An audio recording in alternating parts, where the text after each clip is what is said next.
Hello, we're live. Okay, brilliant. Welcome everybody to another amazing Evolving HR webinar. You will have guessed I am not Kirsty Baggs Morgan because of the amount of pink mostly. I'm Samantha Garstin, or you may otherwise know me as the Period Princess if you find me on LinkedIn. And yes, I'm standing in here hosting on behalf of Kirsty while she's jet setting. I think she's on her way to England as we speak.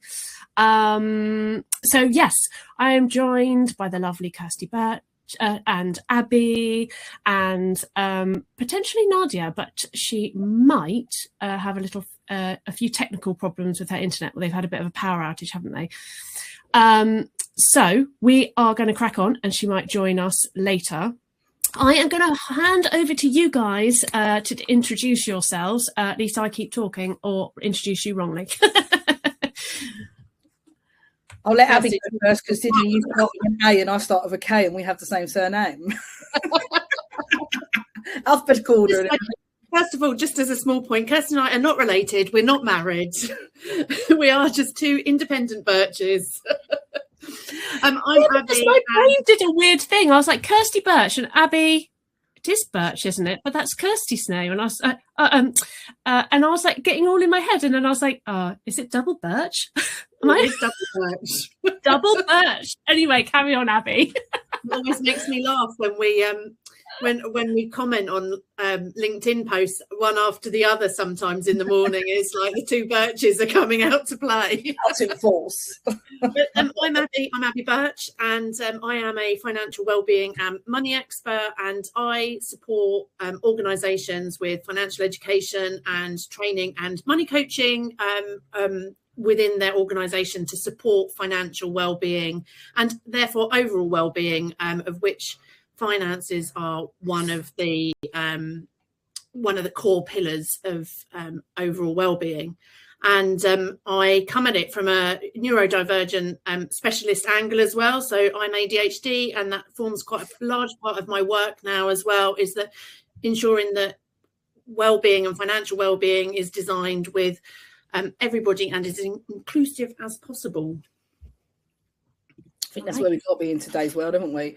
So I'm obviously the other Birch, Kirsty Birch. I'm the founder of Work It Well. We specialise in all areas of kind of training in the workplace wellbeing and mental health capacity, but also from a people performance perspective as well. But I'm also the founder of HRI, which is the world's first ROI sort of driven people profit score. So this is something we're going to be launching soon. So this is super exciting for us. But I'm also an accountant, guys, so it probably makes sense why we measure ROI. So for me, it's making sure I think just prove the correlation between how us as humans can perform well in workplaces if we're looked after very well and the benefit of the bottom line at the same time. So yeah, that's a little bit of me. But yeah, like Abby, I'm all about the seeing it from a financial perspective, because I think we can all benefit business and employee both at the same time. So.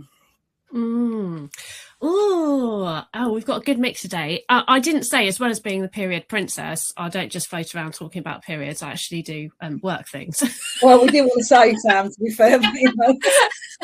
I do mostly talk about periods, but I am actually a professional speaker, a coach and educator, as well as doing just randomly talking about periods on LinkedIn. So yeah, I spend, and I get paid to talk about periods, so I've made it like no one thought, like, well, I certainly didn't think at 16 when we were doing career choices that I was going to grow up and be a period princess. So there we are.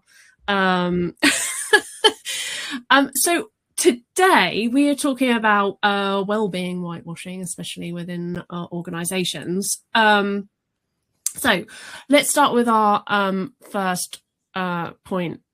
At what point do we think like well-being became something organizations do, like becomes a little bit performative in a way over the years, rather than designing something to actually work around? Kirsty, you go first this time. This is the part that frustrates me. This should have always been there. This should have always been there. And unfortunately, definitely people I've worked with over the years or had conversations with, it becomes that tick box exercise that people feel like they have to do it. rather than actually seeing that actually this could be a real benefit to the business. If we look after our biggest assets, which are our people, they will look after us. It's not rocket science stuff, but I think unfortunately where people feel like they're forced into having to do things, it makes it probably for all of us actually working with clients that you have to convince people to do it.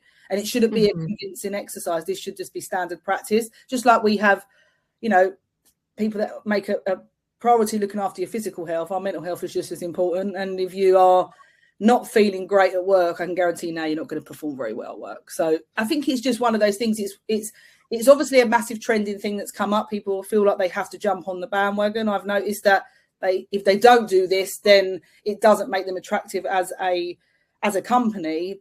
But also, if you don't do it right, it can make you very unattractive as a company. So yeah, that's kind of my perspective on it and where I'm going with it at the moment. But what about you guys? What's your opinion on this?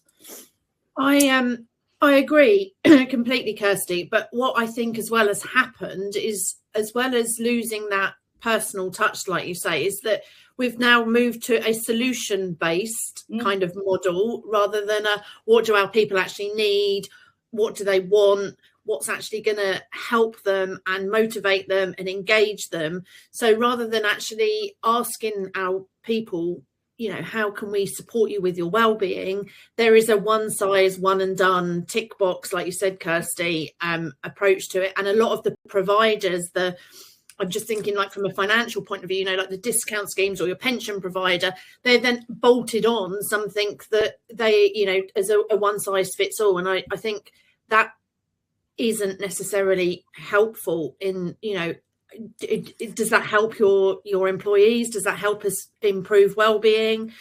Is a platform where you go and read about something the way to do it? And you talk about bandwagons. We laugh about like fruit bowls and pizza Fridays and things like that. But is that actually something that people want? Because there are going to be environments where that is absolutely 100% the right thing to do and will create a good feeling. But there are others where it will just completely miss the mark. And I think that's where this has changed from exactly what Kirsty said, to be a good employer, to be attractive to people, you need to have some well-being in place. But when does that change from what that looks like to just a tick box solution? We've got this is kind of where we've ended up heading. Great. Yeah, exactly. And it can be those things, they're like there are lots of token gesture, performative kind of things, like we'll do pizza or whatever the thing is that we'll bring in, but it's not actually addressing kind of the changes in the culture. And you can put all the token gestures that you want in, but unless you kind of change the underlying culture and working with people. And I was having an interesting conversation on live I did yesterday with Claire Lowry Hubble, and we were saying very much that you need to account for like the dynamics in a team and leaders not being individual from that, but rather more like being a coach that coaches a team, but the leader doesn't go through and then play the game, do they manage the team, and you need to sort of lean into people's strengths for different challenges. And when we start to account for people's neurodivergence, how their cyclical fluctuations might be, mental health, any kind of other challenge, which actually, once you look at the whole the whole employee base, everyone with something will make up the entirety. So we need to start leaning into individual people, their strengths, and playing to them, and then giving support on the days when people are struggling more as well. No, 100%. I think as well, I think if you've got an organisation that makes it's a psychological sort of safe environment, people are more open to these conversations. And this is where I think the main things come from. It's this awareness that we're creating now. It's always been there. People just don't want to. They don't want to open a can of worms. They don't know how to approach things. It's put the right training in for people, like you just said, from sort of top down. It makes them conversations a lot easier to have. If you feel safe in an environment to have those conversations, I can guarantee you that a ripple through, and you'll create that culture anyway. It'll be second nature. When you feel like something is false and the intention is not there genuinely, I'm not going to go and want to open up and speak to someone knowing full well that whatever I tell you, I'm not going to get support with anyway. And potentially you could be using that against me. So I think this is where the moving forward over the years, there's been that sort of conflict there, is how genuine is the intention that you want to support us, or and moving forward, are we actually going to get that on a maintenance level, or is it just a one-off Pizza Friday, or is it just a one-off workshop? How beneficial is that actually going to be to us as a business and as a culture? I think if you can harmonise the two of those, you can benefit so much as a business. You know, and so many people get that wrong in their strategy. Like you said, Abby, people start guessing what people think they want rather than asking exactly what they need. And if you ask, people tell you. It's not hard. Yeah. But, absolutely. Sorry, Sam. I was going to say, Kirsty, you're absolutely right. That psychological safety in all of this comes first, because people aren't going to tell you if they don't feel safe to tell you, if they don't feel safe to ask. And that psychological safety comes from the top down, and it's embedded in the culture, and it's embedded in the questions you ask and the way that you react to the answers. And that comes from the top. And that comes from training, guys, as well, isn't it? Let's be fair. If you've got people that are actually trained and can pick up, and if you're a good leader, you will know how your team are performing. If something's not right, you'll know to have those conversations, but you'll also be trained enough to be able to initiate those conversations. If you're not getting that at the top level, then already you're at a failing point anyway. Because if the top people are not having those conversations, what confidence do I have in actually approaching this? They're not going to. No, exactly. If it's not delivered from the top down, then as an individual, it'll be rippled out, isn't it? Do you even feel safe to go through? So do we feel like where does the buck stop then? Like whose responsibility is it? The leaders that, you know, I mean, a little bit that there is some like onus on the individual as well to kind of make moves in that direction, but it's really hard to ask a question when you're not sure about the culture, especially if it's something like mental health, or if you're not having those conversations at large within the workplace, like you don't really know how your request is gonna go down, so you don't really know where to start. So like, where do the responsibilities lie? For me, listen, our mental health is down to us as individuals. Yes, other people can impact it, but how we think, feel, and behave is we hold the key to that. So if you are, like you said, if you're having the right conversations and you feel supported, it's going to be a lot easier to have. However, I think if workplaces are very forthcoming in what support they have in place, what resources they have in place, I know companies, people that have had no idea that they had EAPs and things like this in place until they left. That is way too late. So I think be confident with the stuff that you do put in place. Constantly give that sort of information out to your team, even if it's just dropping emails out and inviting them to, you know, monthly calls. Or I think you've just got, as a workplace, you have a responsibility, a duty of care to look after your people. And 100%, yes, that comes from an individual perspective as well. You have to take accountability for your own mental health. But I think coming together to make sure that it works well, it has to be 50-50. And this is one of the biggest things now, what I'm obviously developing. The whole purpose was it had to be a weighted average between the two, because unfortunately we live in a world where employers think that their businesses perform fantastically brilliantly and is very biased on their opinion. You ask an employee, they'll humble you very quickly how your business is performing and how you're looking after them. So it has to be a weighted average. You have to be able to get that score across the board. For me, whether how that's treated, it's you can work very well together. One, as an employer, though, you do have to be aware of things. So if a person hasn't explained anything to you, how can you be aware of their problems or their challenges they're facing? And again, I feel it comes down to that psychological safety. If you feel like you trust that in an environment, the conversations are going to flow a lot easier. Yeah, and so much of that is trust, isn't it? Yes, it's one thing to trust in your leaders, your managers, but you need to also feel you are trusted as an individual. There's so much, even now I was speaking to someone the other day and they still have to do the accountability for where they were when they're working from home, and, like the child assembly check-in to like make sure that everyone's logged. It doesn't really instill trust at all, does it?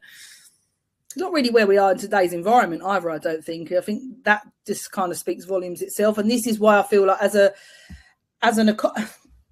especially for the UK, I feel like we are so behind on everything. We're behind on so many things, and we accept a lot of these things as well. And this is why we are spending so much money each year on, well-being and mental health in the workplace, is because we just accept that, and we'll pay that, we'll just put that forward, and we don't push any buttons on that. Well, how about we start shaking a few things up and start changing those figures and investing those into the right areas that people do need support with, rather than spending billions a year and accepting that and rolling over and taking that. It makes no sense to me, because there are so many opportunities to make positive changes out there. Yes, you do have to be aware of that, but also you do have to have things there to be able to support you with in the first place. Absolutely. Yeah. And, on that point, it is now recognised that mental health is the number one reason for long-term sickness in the UK. It's just a crazy statistic. And how much of that is preventable? I talk a lot about prevention before people get to crisis. And I know Kirsty does as well. Like, putting the things in place that are going to support people, that they feel in that psychologically safe. We keep coming back to that, don't we? But if you've got a psychologically safe space, people will be able to ask for help before they get to crisis. And if you've got that support there, and you've got that culture there, and you've got the training there, and you've got the access to the support, then that's going to make it so much easier. But the thing is to have it there in the first place, and have the environment and the culture that people can actually reach out and ask for support as well. Yeah. And to that point, like how much is like it the organization managing risk and reputation rather than about improving people's lived experience of work? I think Kirsty I'm pointing that way because she's that way on my screen. I think Kirsty just really made a really good point around that. Actually we've just accepted that we pay that out, but we save our reputation by having solutions that are there, so we can say, look, we've got this nice shiny solution. But actually, we just, on the other hand, we're also saying, well, we're quite happy to pay out and accept that mental health is the number one challenge for long-term sick in the UK. Guys, if you see employment levels at the moment, I think this is like the leading time amount of people have been unemployed. Do you not think that this is, and this is what baffles me as an economy, it's just building, and we're just reporting these every single year. It's increasing, and people are falling out of work. They're finding it then hard to get back into work. So when you are an organisation and you want to attract good talent, those things now, well-being, benefits and that, are far more attractive than just a salary now. People are not just coming over to you because you pay me an extra 20 grand a year or something. If my mental health is going to be massively impacted and there's a toxic leadership in place, and I can see this based on feedback from across the board, actually, do you know what? I think I value that a lot more. And I think this is why people are different now. Different generations are coming through. People appreciate their work-life balance a lot more.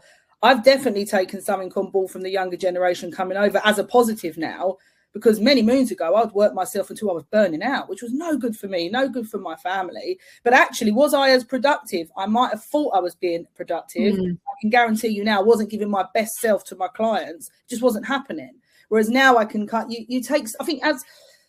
I think for us, it's obviously as you grow as humans and obviously age and things like that, wisdom comes into this. And I think from learned experience, you see things very differently. But I think when you look at that younger generation coming through, they have got a lot more boundaries in place. They've got these things there and they appreciate them more.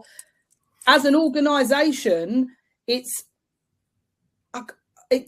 can't work it out. People will just accept this money every single year. I think if you average about just shy of £2,000 per year per employee, if you've got a company that's 100 employees, that's a lot of money per year as a wasted expense, where you could be investing that into your people and actually having something back. It makes no sense to me that we just put it on our profit and loss. We just lose it on that because it's every single year we expect to pay that. And every year we have let's be fair, they're probably putting a percentage increase on that because this is what happens in the world. And that don't make sense to me. How about if you invested into that, the return on investment you could get back from that is huge. But actually you can make a very happy environment for your people to be working in, making it super attractive for anyone else with recruiting new talent. And also, let's be fair, your employee experience massively impacts your customer experience. If your employees are happy, that's going to ripple down to your customers. now you see why I grind my gears every single day, guys. It makes no sense to me financially, but just not even financially, I think just logically, whatever way you put this in the world, whether it's in a workplace or just in a normal circumstance, home life, if you're not looking after yourself, you're not going to be showing up the best you can for your family. It's the same thing across the board. The difference is workplaces can hugely benefit from this. Let's be fair, if their people are happier and more productive. It's not. Yeah. And absolutely. I will go back to the point again that that it comes from the top. So you've got to live and breathe it. I'm going to give you a nice segue to the next part, Samantha. But if you've got to live and breathe it, and you've got to live and breathe it from the top right down to the very, very bottom. I don't like calling it like that because everybody's equal in some respects, and is important to an organisation's success. But if your leaders are sitting there working till 10 o'clock at night, and overworked, stressed, they are sending that message to the next person, to the next person, to the next person. You go back to the days where you weren't allowed to leave until your manager left. And if they were there till 10 o'clock at night, you were there till 10 o'clock at night. It's still the same sort of message. If people are working and sending emails at all sorts of different times, that means it's culturally acceptable to be overworked, and that your well-being is not paramount important to the organization. And so that kind of segues nicely into what we were talking about, in what we're going to talk about next. Yeah. Okay, so but I also think one of the things that concerns me is, as much as I love awareness days, kind of, because they do a job, but they are, so for example, at the moment, of course, I've had loads of lovely requests for workshops and things for International Women's Day. And I've also been doing a heavy amount of posts that say, yes, get me in for International Women's Day. I'll be there with bells on, but also maybe contact me in after March, in July and August and September, because menstrual health is a 365-day awareness. And it does concern me when there is this a little bit of a ticking a box exercise when you go in and do workshops, and you wonder how that it kind of gets intricate. Ugh, the word is not coming out. Come on, brain. I've only got integrated, which is a new word. Embedded. Thank you. Excellent. I love perimenopause. It's so fun. Until it becomes embedded in culture. After you walk away and you've done your thing and you've walked away, and it's that's just gonna go into a black hole of things that I've been asked to turn up for, and not really give much more thought about. So side question, sorry. I mean, how do you feel about it? When you go in and do work in organisations, do you feel like it's been what's my new word? Integrated and embedded into culture, or do you feel like it's sometimes a bit of a tick, or is it a mix?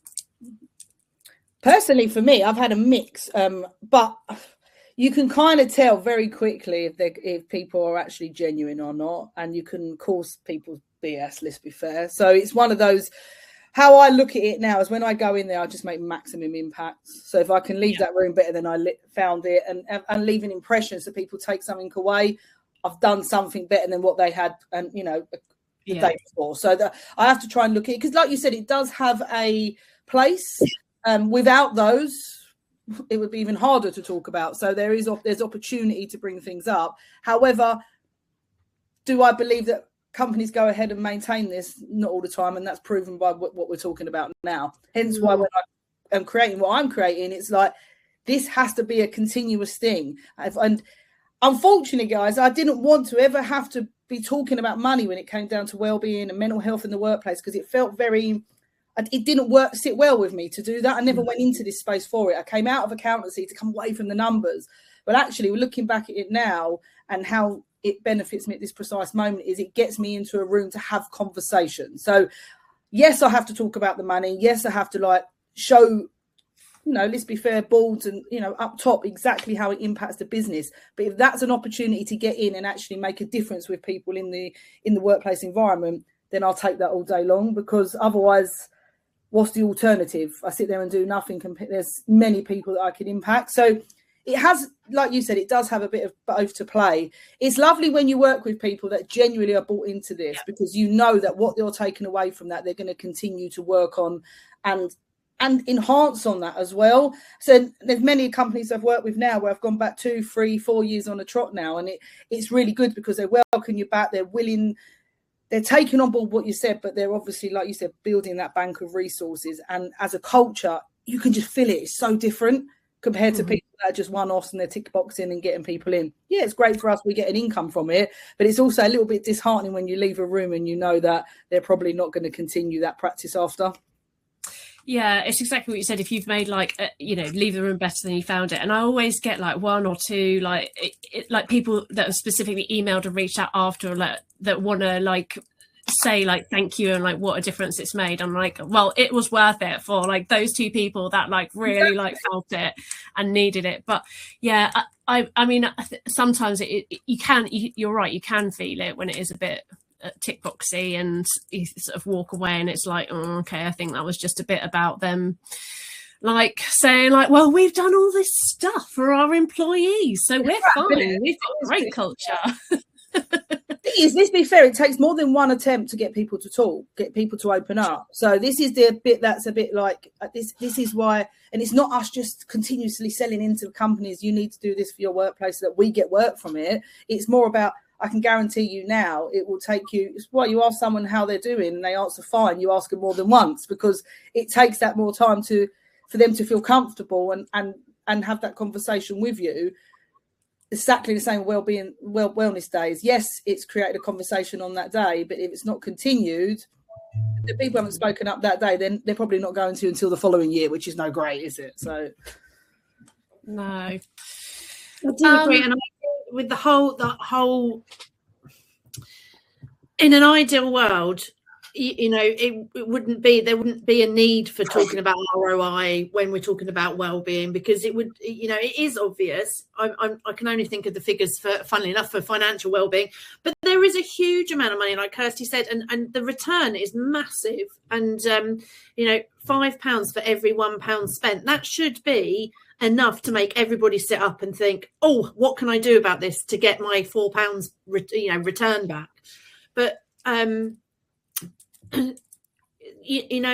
trouble is that there are so many tick box options out there which look cheap on the outside but actually aren't really hitting the spot. And I guess that's the conversation that we're kind of having today, isn't it? Is actually is just having a platform that you can go and look up what to do if you're feeling, if your mental health is you're struggling with your mental health, versus having a fully trained mental health first aider or manager who can have those conversations, who understands where they can signpost to, how they can support people, create that psychologically safe space. As two complete, they're worlds apart. And if organizations are thinking that providing the generic bolt-on EAPs, platforms where people can go and read about mental health, they're not really going to be hitting the mark, and you're not going to be getting any return on them. You're not going to be getting the engagement on them. So if your engagement is low, what we really need to be looking at is, what are you actually providing, and is it fit for purpose? Is it what your employees need, want, that's going to help them, support them, create that psychological safety? And do we think that's the truth really organizations are kind of avoiding when it comes to well-being, that actually the things that they're doing are only just scratching the surface, that there's more to be done? Is there a truth that do you think they're avoiding? I think you'll get that across the board. Like I said to you earlier, you'll get genuine people that want to look after their people, and then you'll get others think, that's a can of worms I don't need to be dealing with at the moment. Let's be fair. And you're always going to get people, guys, let's not beat around the bush here. You're always going to get people taking advantage of this. And this is where I think, obviously, it can probably stress a little bit of employers out. It's well, what do we know is genuine and what do we know is not? Well, you can't. So you have to, like we were saying at the beginning, you have to make it inclusive to everybody. You have to like ask these, you know, if you're going to put surveys out, make sure you respond to them and react to them properly. Don't just take a survey and then forget about it because you don't want to deal with it because it's not the answer that you want. Actually, give people back what they need. And I can guarantee you now from doing that, they're going to feel supported, they're going to feel heard, they're going to feel listened, they're going to be more productive. It's like you go to school, isn't it? And you give a child something to do for the day. They're brilliant and they want to be your best people pleaser. And it's exactly like that in workplaces. We're all human still. We all still like to have that factor where we feel like we're being supported and we're being heard, and we give that back at the same time. I don't think you need to make it as complicated as it is. Unfortunately, with workplaces, they, like I said to you, it comes back to that feel like you've got to convince people to do it. And when we're still at that stage, it's very hard, Sam, and really challenging to be able to put positive things in place, because if they do not believe in these things, they are not going to continue with them, which is a waste of. I've worked with organisations where I know they've spent ridiculous money. Do I know they're going to spend that next year? 100% not. I knew that within the first month. Yeah. Because the intention wasn't genuine. Yeah. And there's still so many taboos to break through as well, like about the importance. Like I shared recently, like on my LinkedIn, I started my self-employment doing yoga, and I still have a few classes that are sort of hung around since the beginning because I like doing them.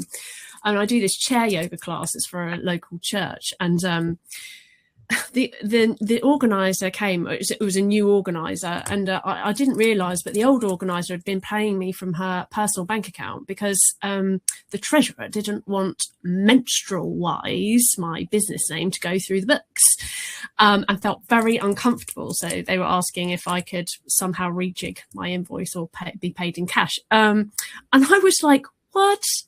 I was truly flabbergasted, but also like not surprised at the same time. And I think it's easy, like if we're sort of in our sort of little echo chambers, and to not always see like the other degree of that. But yeah. I don't know, that was just a moment where I was really like face to face with that, and I'm like, if that is just, you know, some random guy as, you know, the church treasurer, that and it is a lot of it is generational, that those kind of like ideas and that sort of taboo about, you know, you don't talk about that in polite company, let alone in the workplace, you know. But there must be so much of that I don't think we realise to what degree we're still battling those taboos as well. What do you think? What have you found? I would agree that it's still seen as a nice to have, not a need to have, very much so. And what Kirsty's building is going to answer some of those questions, but people still see wellbeing as being a nice fluffy thing to have, as opposed to actually, you know, we actually need this. We need to support our staff. We need their mental wellbeing and their overall wellbeing. I keep saying mental, but you know, their overall wellbeing to be good, and then they're productive and loyal, and you'll have better retention and all of the benefits that we know come with great well-being in an organization. That's the bit that we still have to somehow be arguing all the time, is that actually it's not just a nice to have. But on top of that, I think we need to have the ability to be able to do it properly. So there's no point in trying to create a better working environment if the workloads are too high still, if you haven't got enough people in place to be able to do them, if the training's not there, and people are sitting there wondering, like, what should I be doing next? Should I be doing something about my wellbeing, or I really could do it just carrying on writing this email? It's never going to come through, is it? It comes back to culture again, doesn't it? And you know, Kirsty and I will, you know, speak to organisations all the time, and that really embrace it, like you said, Kirsty, but also ones that are doing the bare minimum because they see it as something that is a nice to have.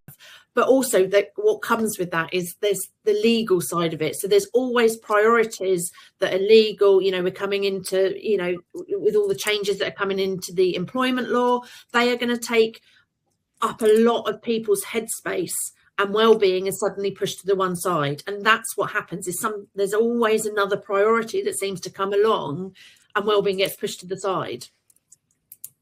No, yeah. Totally get it. Guys, let's be fair. And this is something I kind of pulled apart last year when I was trying to get a lot of things changed. It comes from the way we run as a country as well. We have a duty of care there as an employer. Yes, there's no prevention duty of care. Yeah, we don't have to deal with that, which means that you as an employer, and this is what we were coming back to at the beginning, Sam, there is no, yes, you have a duty of care to look after your people's health and well-being, but let's be fair about that. It's quite sketchy around that. So when it comes down to putting things in place to prevent that from happening, we don't work like that. We all, the way the UK set up in workplaces, we always work on the after effect. It is way too late to come back from that. Yeah. Unfortunately, the word, things like stress, and there's certain language around this well-being itself, is that, listen, certain stresses can be a positive sometimes on a temporary basis. It's when it becomes a long-term thing. And I think that education, and exactly what you were saying earlier, Sam, it comes down to education. With you, the same as well, generational education. I think if you educate people, we're in a world where women and men there's a lot of women, and there's a lot of women here that are going to experience what you're obviously talking about. Let's be fair. Mm-hmm. And there's going to be men who are going to have women in their lives that experience exactly what you talk about. So to be naive to that and not want to talk about that is ignorant. As far as I can see it benefits nobody. And I think the more that we talk about this and we make this a conversation that is, like Abby said earlier, it's got to be had now. It's a priority. Not, oh, do we need to have this? No, these are conversations that we should be having, because it's not that us as adults, we got so many eyes looking up at us. That younger generation are looking up at us to be able to have those voices. If we're not teaching that, what's the next generation coming up going to have? Children are not going to be openly speaking about these things. They're not going to want to, because they see us as adults, let's be fair, not saying anything and accepting it. That don't sit right with me. I think when we look at how many children as well are impacted by trauma and mental health and well-being, it's not just an adult that suffers from things like this. And I think we have a duty as a lot more people looking up at us, like I said to you earlier. It's not just from a workplace perspective. It goes down to education, goes down to school levels. I think we have to take that responsibility on. And obviously, guys, I can't fight on the well, so I need lots of other people to obviously do it with me. I'd love to be able to do it. But and I think I'm honest with you, when I walk into a workplace now, there's so many things that you do not see what goes on behind closed doors. From a personal perspective, I've been through a lot of things personally myself lately, with health-wise and family-wise, and it massively impacts the way I show up. But does anybody know that? No, they wouldn't know that unless I was open and honest and spoke about these things. But should somebody, if I was in a working environment, should somebody have picked up that I wasn't performing the way I should have always performed, you would expect that in a workplace. So it is a heavy responsibility on workplaces, yes, but obviously I look at it now and I'm learning more as I'm growing. Like I said, it does fall down to the person to be accountable as well. You only know what you know. And if you're not aware of something, how can you offer support? And I think it's finding that balance, isn't it? And I think this is where we're finding this is just in general in life. And I think at the moment, with all the pressures of the outside world, we're going through so many different things, economy crisis, cost of living crisis. There's so many things going on. Everyone is being impacted. Their mental health is being challenged in some way or form. If we cannot have conversations around something that is happening every single day, there's something to worry about. Yeah. And the conversations don't have to be difficult. Like I talk about this all the time. They're just sometimes it's as simple as a organization saying, like, we're interested, we want to know. And then having that kind of like messy middle where you have those first kind of conversations and you might not know the answer if you're a manager, leader, whatever.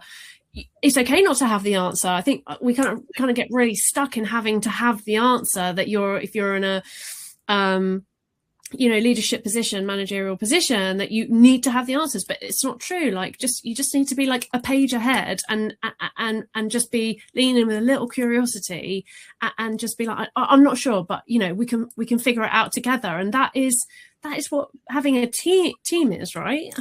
How honest is that as well, guys? If you actually went to a manager and they said to you, I'm not too sure about how to deal with this, but you know what? I'm going to go and find out for you. Or I can signpost you to this because I know that the organisation works with this. You don't have to solve everything. Most people going through challenges don't even know what they're going through themselves. They're going through challenge. They don't expect you to have the answer. They don't even have the answer. However, in an organisation, if you have got certain things in place, you should be consistently letting your team know that we have support there, or if you need to speak to someone, we have an EAP there.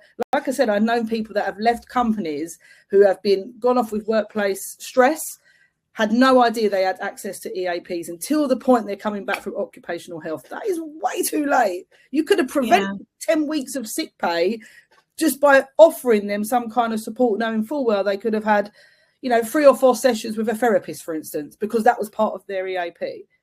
Most people, it's like, I don't know, it's like Abby was saying earlier, it is one of those things where it just becomes a tick box. We can put it in place. It's there. It's down to you to go and find out how that works. That's not a responsible employer at all. Yeah, no. And I've even heard horror stories of metrics of successful EAPs, being oh, how many people didn't use them, rather than that's not what we want. I'm just thinking, I heard it from somebody was telling me recently that they'd done some I'm just trying to think who it was, but that they'd done a survey on an organisation and the benefits they had, and they found they had 4 EAPs that the company was paying for, but they didn't realise that they had the organisation. I mean, guys, it's expected. It becomes like, oh, that's a little expense in our profit and loss. Let's just carry that on. No one is deep diving into that and looking at the figures and saying, actually, is this beneficial to us as an organisation? Are we spending money in the right areas that our people need? No, scrap them off. Let's find out exactly what they need and invest that money into things that they need support with. When you give that to the right support to people, they will be hugely benefit from that. They're also going to be so appreciative that you've actually taken the time to give them something they need support with. It's not hard. It really isn't hard, yet we make it hard. And I think that's purely because, like we said earlier, most people put these soft skills, or they put it down to soft skills, communication, trust, them, all those kind of conversational things there. They're not soft skills. They are extremely valuable to a business. And when done right, can be game changing. It can turn a profitable or a non-profitable business to a profitable business. I don't understand why people don't deep dive into these things. They'd rather make people redundant because they look at the overall bigger picture and think that's going to cost me money.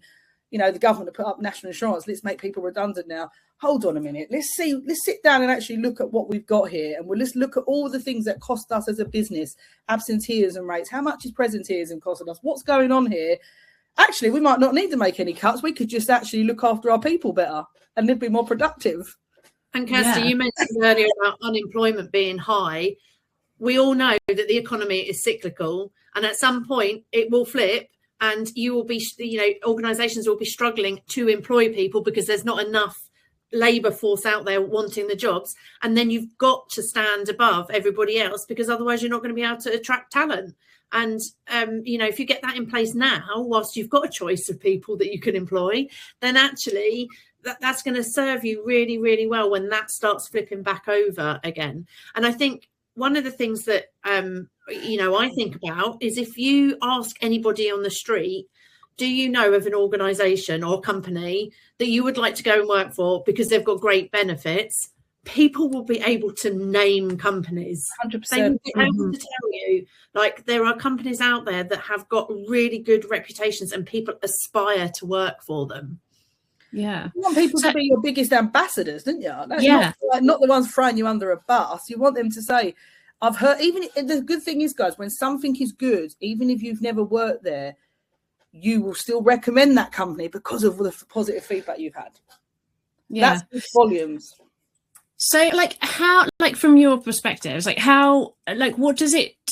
what does a genuine well-being approach look like in practice? Not as a set of decisions or trade-offs, but from your perspective, what does that approach genuinely look like?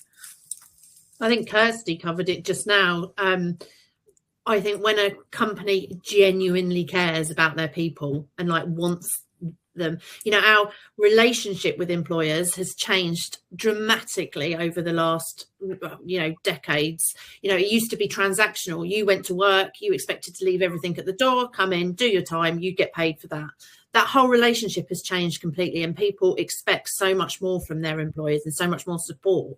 And we recognise now that people don't just leave their problems at the door. You know, Kirsty just mentioned like her situation. You know, I've been quite open about my situation. If I was in an employed role, that would have really, really impacted my ability to be able to do my job properly. But if I felt supported, and I would have given the extra mile, not that I wouldn't give the extra mile anyway, but, you know, I would be more loyal, I would be more supportive. Whereas if it's a bad experience, I'm more likely to walk out the door. But to be honest with you, your question was around how can we tell? And it is to do with whether you actually care about the people. Yeah.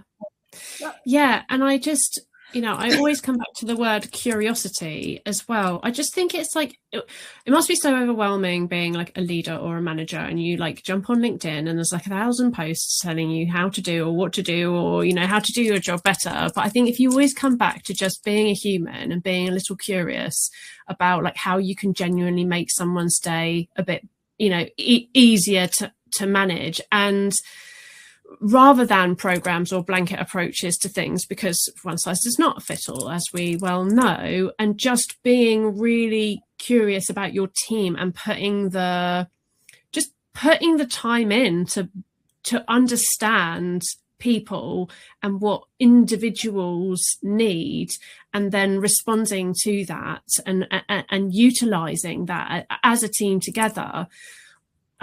I just, you don't hear about that happening a lot. It just seems to be like a blanket, one size fits all approach. This is what we're going to do to make everyone feel better, and we're going to work in this way, and blah, blah, blah. And, you know, it's not really considered like what underlying challenges like an individual has, whether they're chronic conditions or neurodivergence or mental health challenges. And I don't see enough time being spent on, because, you know, it's expensive, isn't it, time? And a lot of managers and leaders are like, well, they're accidental and they've sort of gone up rather than maybe when they should have gone sideways, and people don't know how to lead, and so the time isn't there, or the expertise isn't there. No, I think you're spot on. I think if we start changing the mindset we have around this, and this has been one of my biggest kind of pet peeves, I think, is that we look at it, like Abby said earlier, it's not a priority. And unfortunately, when you look at it like that, we track financial KPIs, but we don't track our human performance KPIs. It makes no sense to me when the biggest thing that we invest into in any workplace is our payroll. Absolutely. How are you not tracking what your payroll is costing you, or how it's performing, or how they're feeling, or what they're, you know, all of these things that you can put against it with regards to formula wise. We might do it here and there, but we're not consistently tracking it like that. We're not looking at how people show up. And like I said to you, is that payroll every month is expected. We're expected to pay that out. So we don't deep dive into it, but we worry how many, you know, what sales is doing, or we worry how certain financial KPIs we put in place. It makes no sense, Sam. It really doesn't. And I think the more we need to change around that and put that as one of our main sort of key performance indicators moving forward, I think our attitude to how we show up and how we look after people at work will start to change. I think when you put numbers in, I can chuck numbers out on my LinkedIn posts, and I mean, they are shocking, some of these numbers I'm putting out there. Like, as a global economy, it's costing us £1 trillion. But that number doesn't mean anything to anyone, because it's not physical. Like I said to you, no one physically sees that money anywhere. It just goes. Yeah. Because no one's feeling that money, or no one's actually being impacted by that, because we're expecting it. No one does nothing about it. And year on year, these numbers are increasing. Year on year, we're seeing people out of work. Year on year, we're seeing people struggling with their well-being and mental health. And we still have these conversations about it, but nothing gets done. And I just think if we continue to move this way, the shift is going to be huge. And we're going to get into a point where we was, let's be fair, probably, you know, around the pandemic time, where people are, they're not going to want to leave their house. They're not going to feel comfortable doing that. Anxiety is going to be through the roof. Stress levels are going to be there. People are not going to be able to pay their bills because they're not going to work. I think we need to change this, and we need to shift it very, very quick. And obviously, hopefully, we'll start getting some new things put in place by the government. But as we always know, whenever government talk about these things, they're years behind. It's too late. It's way too late. You know, this is why it does come back down to us as individuals to kind of take that ownership ourselves as how we can do things differently. How can we ask for support? How can we get some help if we need to? Because if you rely on others to do it, I can promise you that half the time that support never comes. And it's not a nice feeling. Do you know what I mean? I see it a lot, and I think, like, unfortunately, it's, you know, you can have most people in this wellbeing space, let's be fair, guys, have all been through something to want to always give back and help people in this space. Not everyone feels like that. So it is that, you know, it is, isn't it? It's a driving force. And I think moving forward, I think the conversations we need to be having now is how we can make this a number one priority, change the way that we actually track it and manage it, and make it something that we have to do as a business, make it something that you have to put in place. That prevention is a must have, because then, one, the business is going to benefit, and two, your people are going to benefit. Yeah.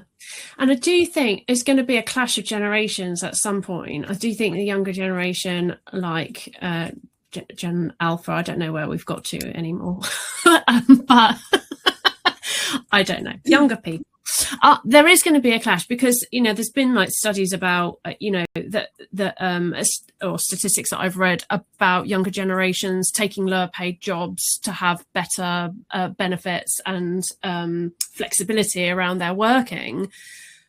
And I don't know if they're as willing to, you know, sort of grin and bear it as maybe our generation has been. I think there's been a significant shift in my lifetime in the way of working. I remember going for a job, and I was asked the question, are you planning on getting pregnant at any time? Yeah, I've had that a few times as well. We don't have the budget for it. And I was like, pretty sure you're not supposed to ask me that. So yeah, I mean, from that, I mean, I think that would be very much called out today, but I'm sure that it really does still happen. But there does seem to have been a shift in the paradigm a little bit since COVID. But I don't know, the call to coming back in the office is a little bit, that seems to be ramping up and not going away. But I don't know, what do you think about going back into the office? I think sometimes it's good for that social interaction. There's a lot of people that are working from home and probably don't have that connection with their employees their peers as much. But I like that side of things, because you can meet some great people at work. You can have good times, and obviously sometimes it can make the day go a bit easier. Work become enjoyable.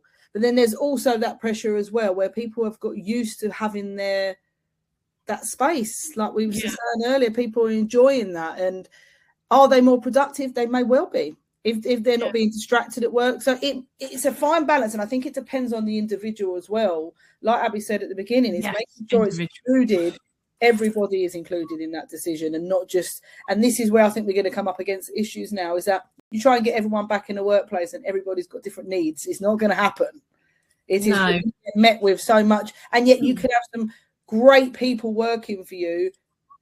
They might just not be great at working in an environment where it's an office environment. They're great at working as an individual. So I think we're going to find that challenge at the moment. And I think any workplace, you start enforcing that.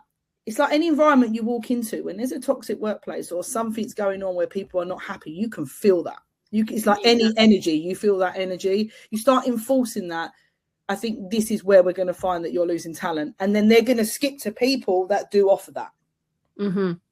Yeah, I think enforcing anything is not the right direction. I know for myself, sensory overload can be wild. I understand why my 9 to 5 days were so difficult for me. I would have thrived like in a working from home situation, like in an employed one. I mean, I have as a self-employed person, but yeah, so you start enforcing stuff, and that's not co-creation, that's not trust, that's not psychological safety at all. It just defeats what you're trying to portray as a business, and it's not showing up like that at all.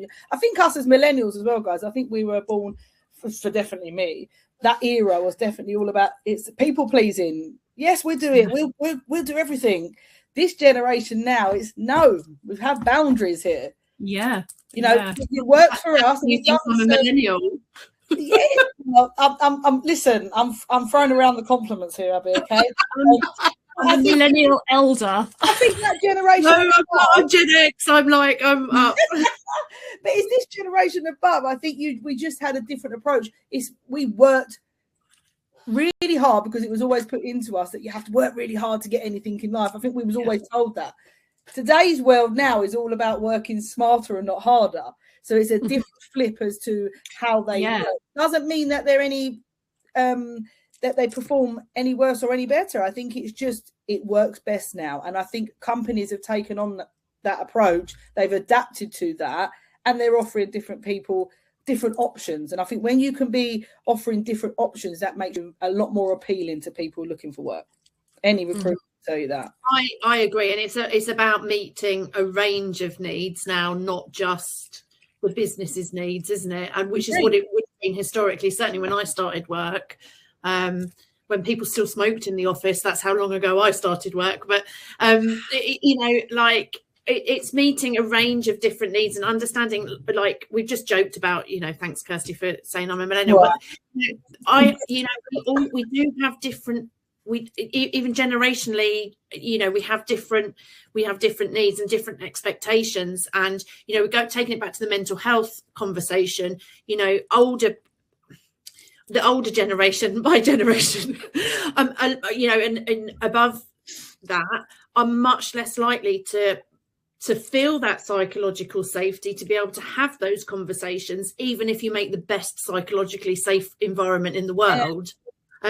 Whereas the younger generation are much more likely to tell you, regardless of whether it's safe or not, because, as Kirsty said, they've got way different boundaries and they set their boundaries in a different way and they stick to them.